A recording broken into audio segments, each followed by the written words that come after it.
ते पण मी काढून घेते.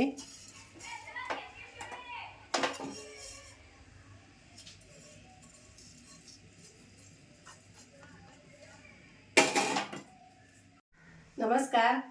आज मी बनवते वडे पीठ. आता मिरग पण जवळ येतोय, एकदम थोडेच दिवस राहिले मिरगाला. तर त्या अगोदर लोक 4-8 दिवस तरी वड्याचं पीठ तयार करावं लागतं. तर चला मी आज पीठ कसं बनवते ना मालवणी पद्धतीमध्ये, मस्त असे खुसखुशीत वडे होणार आहे, मऊसूत. तर चला बघूया. हे मी 4 वाटी तांदूळ घेतले. ही आपली आमटीची वाटी असते ना, तीच वाटी यायची मोठी थोडीशी. आणि ह्या 4 वाटी तांदूळ हा 1 किलो प्रमाणात बसतो. तर हे मी तांदूळ स्वच्छ रेशनचेच आहेत, जुने तांदूळ आहेत. शक्यतो जुने तांदूळ घ्यायचे, नवीन तांदूळ नाही घ्यायचे. मी पाण्याने स्वच्छ धुतलेत काल आणि एक रात्रभर असे पंख्याखाली वाळवून घेतलेत.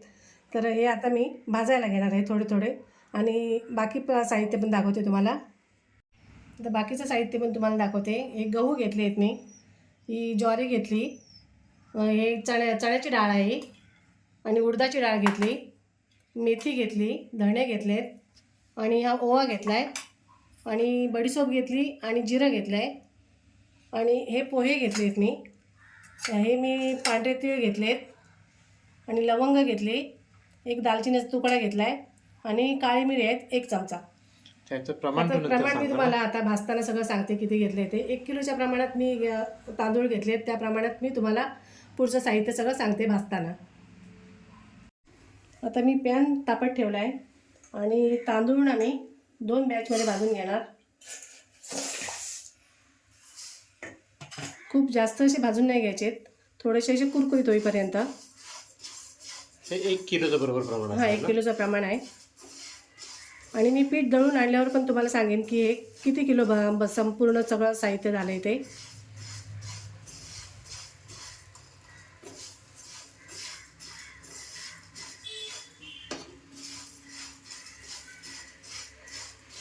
आणि हे तांदूळ ना उन्हात नाही सुकवायचे, हे पंख्याखाली सुकून घ्यायचे 1 रात्रभर असे. उन्हात सुकवल्याने काय होतं, वडे थोडेसे ना कडक होतात. बरोबर. हां, म्हणून पंख्याखाली सुकून घ्यायचे असं कॉटनच्या कपड्यावर.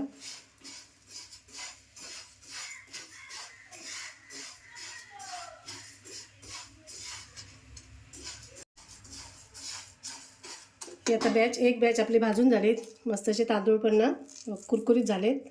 आता मी हे काढून घेते. जास्त खूप भाजायचं नाही, कलर बदलेपर्यंत.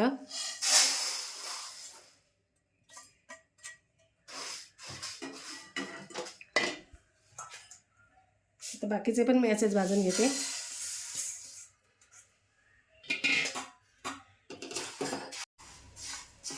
आता ही दुसरी बॅच सुद्धा भाजून झाली, हे सुद्धा असे मस्त कुरकुरीत झाले.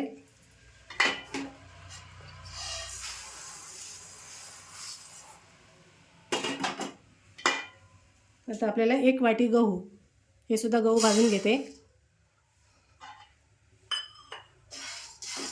हे सगळं धुवायला नाही मिळालं ना तरी मस्त असं स्वच्छ कपड्यात पुसून घ्यायचं सगळं नारळ.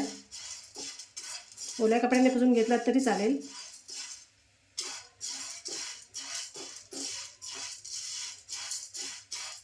हे सुद्धा मस्त असं व्यवस्थित कुरकुरीत होईपर्यंत भाजून घ्यायचे गहू.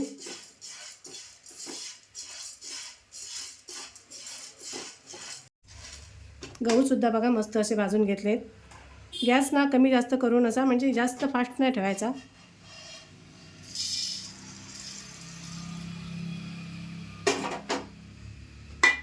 आता ही ज्वारी घेतली, ही सुद्धा मी 1 वाटी घेतली आहे.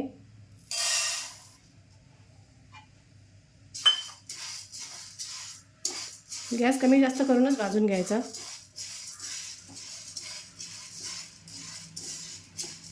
ज्वारीसुद्धा मी अशी मस्त खरपूस भाजून घेणार आहे. म्हणजे सगळ्या भाजणीचा मस्त असा ना खमंग वास दरवळतो भाजता भाजता.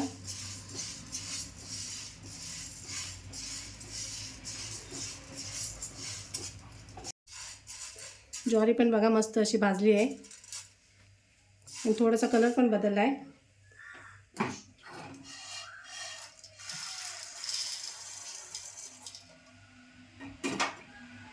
आता मी अर्धी वाटी उडीद डाळ घेतली, ती सुद्धा बघा गरम करते. अर्धी वाटीच घेतली ना? अर्धी वाटी घेतली फक्त. हो.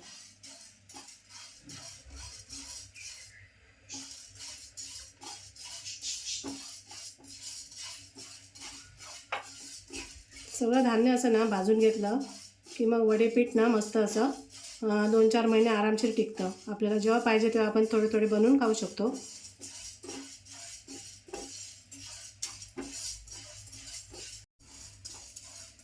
आता उडीद डाळ पण बघा मस्त अशी त्याचा खमंग सुटला आहे भाजलेल्याचा. ती सुद्धा झाली भाजून, काढून घेते.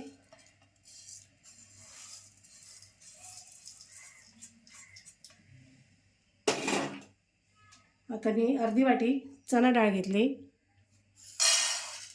ती सुद्धा भाजून घ्यायची.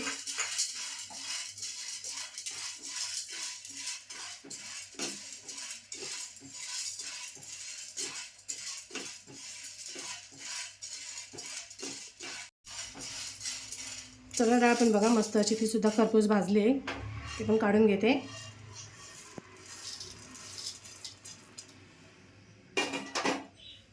आता मी त्याच वाटीने 1 वाटी पोहे घेतलेत, ते सुद्धा मस्त असे कुरकुरीत करून घेते.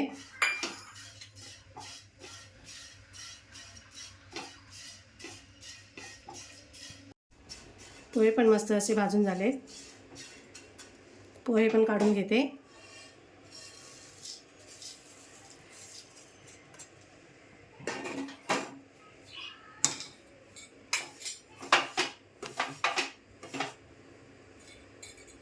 आता मी या चमचे पोहे खायचे चमच्याने 2 चमचे धणे घेतलेत, ते सुद्धा भाजून घेते.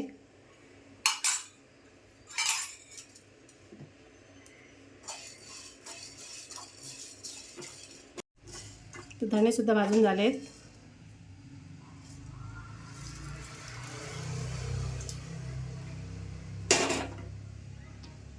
आता 1.5 चमचा बडीशेप आहे, 1.5 चमचा जिरं आहे, ते मी एकत्र भाजून घेते. 1.5 चमचा आहे. हो, 1.5 चमचा पोहे खायचा.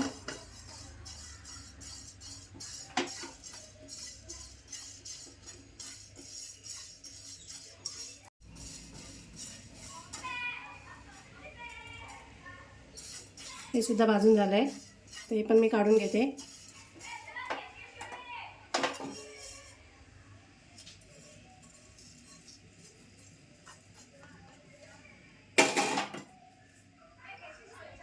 आता मी 1 चमचा तीळ घेतलेत, हे सफेद तीळ आहेत. पोहे खायचा 1 चमचा तीळ घेतलेत, ते सुद्धा चटचट होईपर्यंत भाजून घेते. तडतडणार ना. हो हो हो.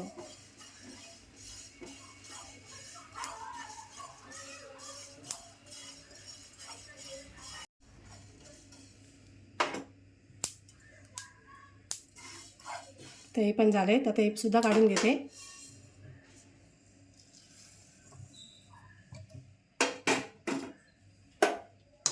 आता 1.5 चमचा मी मेथी घेतली, मेथी दाणे या चमच्याने. पोहे खायचा चमचा 1.5 बरोबर. 1.5 चमचा. हो.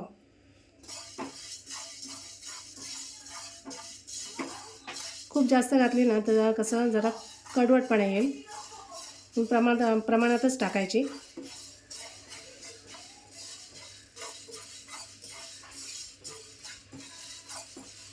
जास्त भाजायची पण नसेल मेथी असते की असं काही ना, थोडं भाजायची, थोडी म्हणजे चांगली गरम झाली पाहिजे.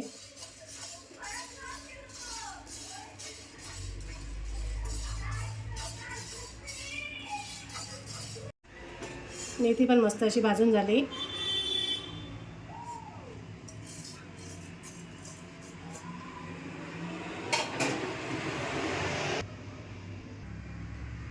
अर्धा चमचा मी ओवा घेतला आहे, तो सुद्धा गरम करून घेते.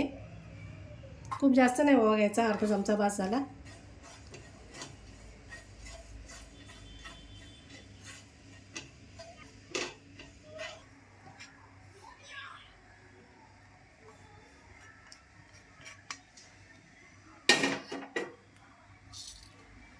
आता 1 चमचा मी काळी मिरी घेतलीत, 1 दालचिनीचा तुकडा घेतला आहे आणि 4 लवंगा घेतलीत, ते सुद्धा एकत्र भाजून घेते.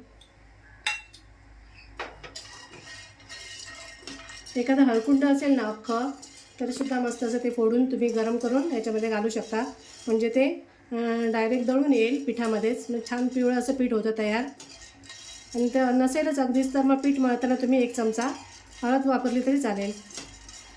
म्हणजे ते फक्त कलर येण्यासाठी. कलर येण्यासाठी आणि पिवळा- छान पिवळं ते दिसतं, छान चांगलं दिसतं. दिसतं, हां दिसायला बरोबर. छान दिसतं पीठ ते असं. पिवळे वडे दिसतात पण छान ना हो असं. किंवा पीठ मळताना 1 चमचाभर हळद जरी वापरली ना पिठात तरी पण छान वाटतात. तसं काय नाही, हळकुंडच पाहिजे असं काय नाही, पण असेल तर टाका. आणि ती पण अशी गरम करून टाकायची. हो गरम करूनच घ्यायची चांगली आणि नंतर फोडून घ्यायची थोडी तुकडे करून हे सगळं दळायला देताना. चटणीवर द्यायचं काय? म्हणजे घरघंटीवर द्यायचं दळायला. घरघंटीवर द्यायचं. हां घरघंटीवर दळायला द्यायचं म्हणजे मिक्सिंग होत नाही जास्त त्याच्यामध्ये. बरोबर आहे. आणि पीठ आपल्याला असं रवाळ हवं असतं थोडंसं, असं बारीक रवा असतो ना तसं त्या बरोबर, म्हणजे टाईपमध्ये मोठ्या चक्कीवरती कसं एकदम बारीक होऊन जातं. बारीक होऊन जातं. म्हणून हो आता हे सुद्धा घरगंठी केलेलं बरं ना एकदम. हो घरघंटीवर केलेलं एकदम चांगलं व्यवस्थित पीठ येतं.